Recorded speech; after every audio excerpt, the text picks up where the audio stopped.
खबर तफसील से। त्राल इनकाउंटर में हिजब के कमांडर समेत 3 मकामी मिलिटेंट हलाक हो गए हैं। बीती शब 1 बजे के करीब कचलमन त्राल के करीब सिक्योरिटी फोर्सेज के नाके पर इनकाउंटर हुआ। तफसीलात के मुताबिक मिलिटेंट जब नाके पर पहुंचे तो फोर्सेज ने इन्हें रोकने की कोशिश की। उसी वक्त मिलिटेंट ने फोर्सेज पर अंधाधुंध फायरिंग कर दी। फोर्सेज की जवाबी कार्रवाई में तीनों मिलिटेंट को हलाक कर दिया गया। 2 मिलिटेंटों का ताल्लुक हिजबुल मुजाहिदीन से और एक का अंसार गजवतुल हिंद से बताया गया।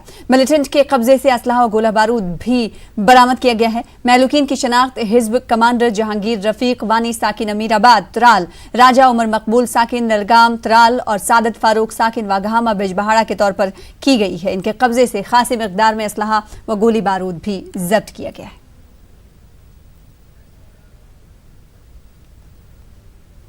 उधर पुलिस ने त्राल इनकाउंटर में हिजबुल कमांडर और उसके 2 साथियों को हलाक कर दिया है। डीजीपी दिलबाग सिंह ने इनकाउंटर की तफसीलात फराहम करते हुए कहा कि हिजब कमांडर जहांगीर ने हम्माद खान की जगह ली थी और वो आम शहरियों की हलाकत और एक मस्जिद को नजर आतिश करने में मुलव्विस था। डीजीपी ने कहा कि साल 2020 पुलिस के लिए कामयाब रहा। इन्होंने कहा कि रवां बरस ग्रेनेड हमले करने वाले मॉड्यूल्स बेनकाब किए गए हैं और कई लोगों को गिरफ्तार भी किया गया है। इसके अलावा मिलिटेंटों की मदद करने वाले 40 के करीब OGWs भी गिरफ्तार किए गए हैं। डीजीपी ने कहा कि आला मिलिटेंट कमांडरों की हलाकत और OGWs की गिरफ्तारियों से मिलिटेंटों को पीछे हटने पर मजबूर कर दिया गया है। खूंखार किस्म का आतंकी रहा है और इसने राजा मकबूल के साथ कम से कम 8 ऐसी टेरर वारदातों को अंजाम दिया जिनकी वजह से इलाके में बहुत ज़्यादा खौफ और टेरर का माहौल था। 2 सिविलियन किलिंग भी इसके अंदर शामिल हैं जो इसने राजा मकबूल के साथ मिलकर करी। मराजुद्दीन जरगर की किलिंग हुई थी। उसके अलावा गुलाम नबी मीर जो त्राल के रहने वाले हैं सिविलियन, उसकी किलिंग की थी, इसमें भी ये शामिल था। एब्रोगेशन ऑफ 370 के बाद का जो माहौल रहा उसके दौरान केमिस्ट की शॉप को आग लगाना, एक ट्रक को जलाना, जगह जगह पर थ्रेटनिंग पोस्टर्स लगाना और लोगों को धमकियां देना, लोगों की मारपीट करना, एक मस्जिद को आग लगाना जो अमीराबाद त्राल में मस्जिद को आग लगी थी, वो भी इसी का कारनामा था। पुलिस के जवान पर अटैक किया और आर्मी के जवान पर भी एक जगह पे अटैक किया। इस तरह की और भी बहुत सारी कार्रवाइयाँ जिसमें जहांगीर, जिसको उमर मुख्तार भी कहते हैं, जो HM का कमांडर था, और इसके साथी राजा उमर मकबूल जो लरगामा त्राल का रहने वाला है, दोनों ने मिलकर की थी। और पिछले कुछ अरसे से सादात जो बिजबहाड़ा का रहने वाला है, वो भी इस टेरर आउटफिट का हिस्सा बना था और वो भी बहुत सारी कार्रवाइयों में शामिल था। जो 2020 का एंटी टेररिस्ट ऑपरेशंस का सिलसिला है, इसमें 10 के करीब कामयाब ऑपरेशन हुए, जिसमें 2 ऑपरेशन जम्मू में हुए और 8 ऑपरेशन हमारे जहां कश्मीर में हुए। दोनों जगह पे मिलाकर के 19 टेररिस्ट जहां पर न्यूट्रलाइज़ किए गए कश्मीर में और 4 टेररिस्ट जो हैं वो जम्मू रीजन में मारे गए। एक सुखद बात, जो अच्छी बात ये भी है कि बहुत सारे नौजवान लड़के जो घर छोड़ के निकल जाते हैं और घर वालों को ये कह के निकलते हैं कि हम लोग टेररिस्ट बनने के लिए जा रहे हैं, उस तरह के 8 लड़के हम लोग वापस ला करके फैमिलीज़ के साथ यूनाइट कर चुके हैं। जो मिलिटेंट रैंक्स को ज्वाइन करने वालों की तादाद है वो भी पहले के मुकाबले में अब ना के बराबर है, बहुत कम है। ये भी एक बहुत अच्छा ट्रेंड है, बहुत अच्छी बात है। कोलेटरल डैमेज जो है वो किसी तरह का, किसी सूरत का किसी भी ऑपरेशन में नहीं हुआ, ये हमारे लिए खुशी की बात है।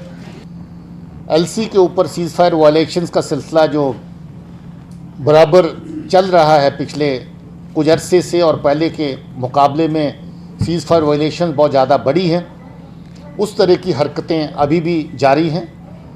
कल भी घगवाल के एरिया में, कठुआ में, पाकिस्तान की तरफ से एक ड्रोन हमारे टेरिटरी में आई थी जो लगभग 11 से 12 मिनट BSF की पिकेट से ऊपर से क्रॉस करी।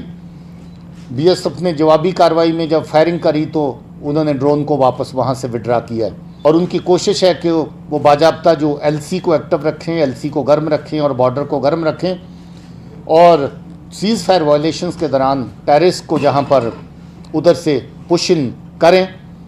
उनकी कुछ कोशिशें कामयाब भी हुई। पिछली बार नगरोटा में जो इनकाउंटर हुआ था उसी रोज़ हीरानगर सांबा की बेल्ट से ये टेररिस्ट ग्रुप जो है वो क्रॉस करके इस तरफ आया था और तीनों के तीनों उसमें मारे गए थे। जो ट्रक का ड्राइवर और कंडक्टर उनको जहाँ पर लेके आ रहे थे वो उसमें जिंदा पकड़े गए थे।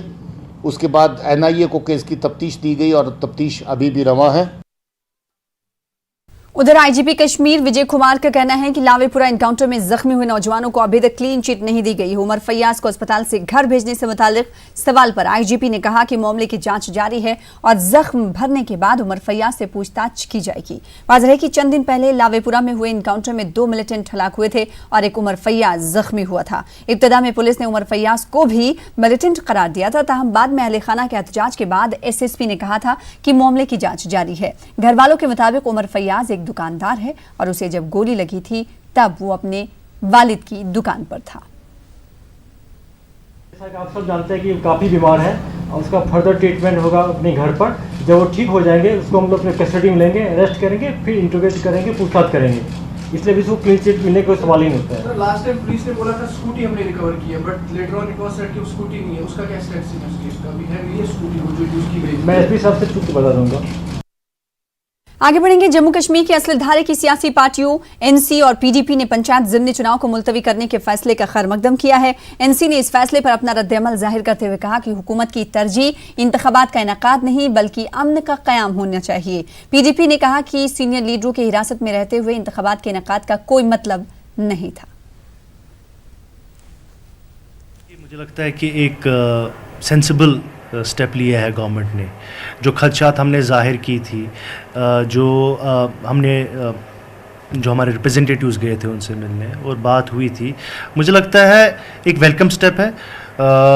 और आप देखिए कि आज हालात कैसे हैं। हमने बार बार यही बात दोहराई है कि लीडरशिप बंद है।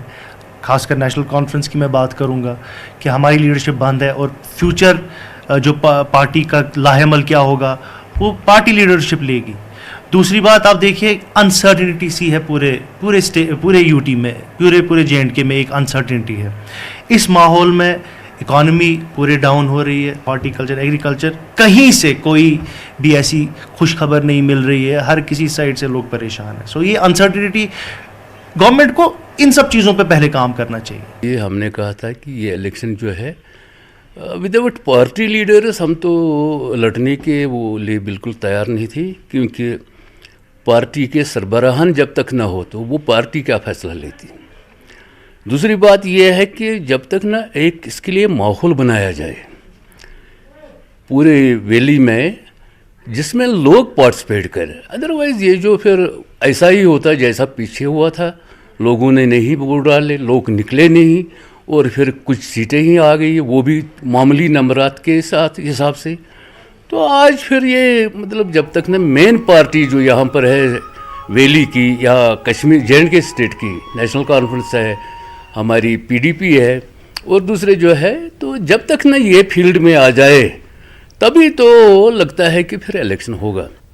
तो पंचायती इंतखाबात को मुलतवी करने के फैसले पर कांग्रेस ने कहा कि इलेक्शन कमीशन को इन इंतखाबात की तारीखों का ऐलान करने से पहले हर पहलू का बगौर जायजा लेना चाहिए था। पंथर्स पार्टी ने नजरबंद लीडरों को रिहा करने के बाद ही ये इंतखाबात अमल में लाने का मुतालबा दोहराया।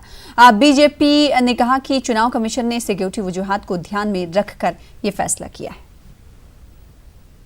मैदान में है नहीं, उनको आप अलाउ नहीं कर रहे हो, उनको आप मूवमेंट नहीं अलाउ कर रहे हो, तो उस सूरत में कैसे आप ये पार्टी बेसिस पर कर रहे हो।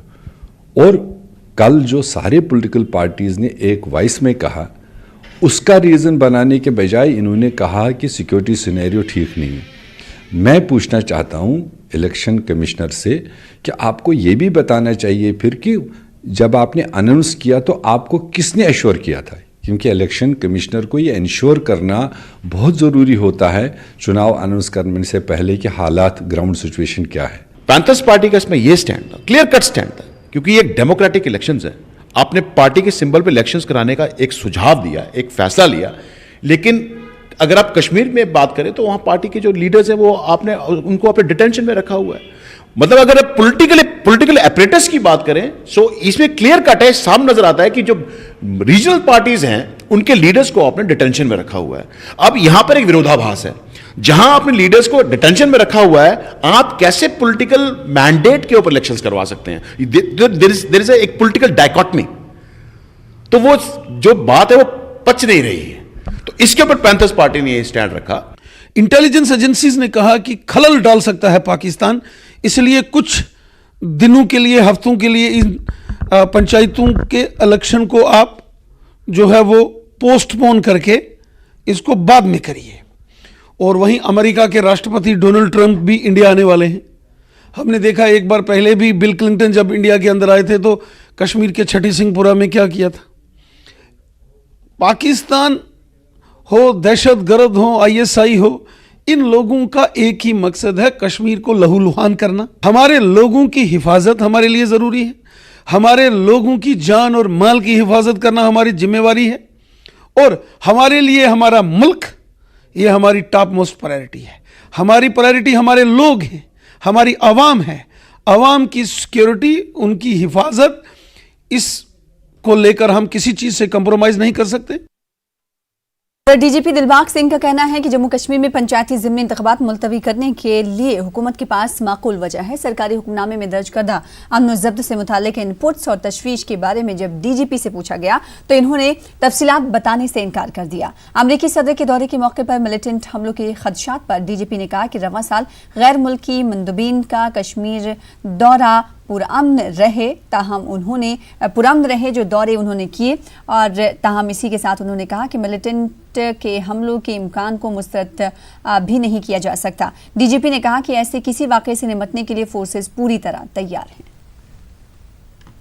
जब से ये वीपीएन शिपीएन जिसका आप देखिए, कुछ बातें आज भी आपने देखा ऑपरेशन हुआ और कुछ एक कंसर्न्स स्टेट के लेवल पे जो रहते हैं, मैं वो जहाँ पर उनका जिक्र नहीं कर सकता हूँ, मगर ये गवर्नमेंट का फैसला है तो ऑब्वियसली कुछ एक सॉलिड ग्राउंड्स के ऊपर ही बेस्ड होना चाहिए। जहाँ बहुत सारे फॉरेन डिग्नेटरीज पहले जहाँ भी विजिट करके गए, 2 ग्रुप जहाँ से होके गए, और ये पहली बार है कश्मीर में कि दोनों ग्रुप जब आए तो बाज़ार, मार्केट, नॉर्मल जो नकलो हरकत रोज़ की होती है वो बराबर चलती रही।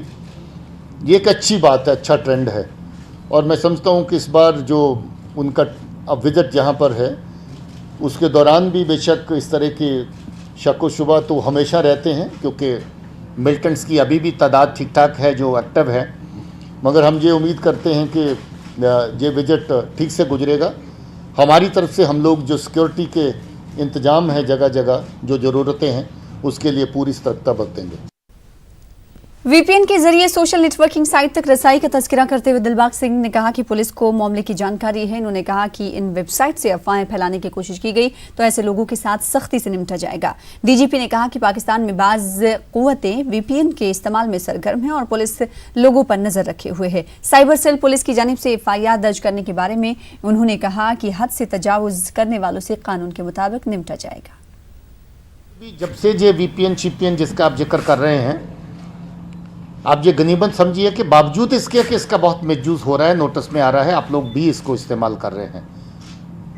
सो इसलिए पाकिस्तान की तरफ से कोई कसर नहीं छोड़ी जा रही है इसको इस्तेमाल करने की। हमारी नज़र है, हम लोग अभी देख रहे हैं कि किस हद तक जो इसका यूज़ बावजूद गवर्नमेंट ऑर्डर के अभी टॉलरेबल लिमिट्स में है, वरना government would be force to take some decision. क्या फैसला होगा वो यूज़ और मिसयूज़ के फ़र्क से ही पता चलेगा, but we are trying to keep a good vision, good sort of surveillance over the misuse of the social media, and will continue to do that.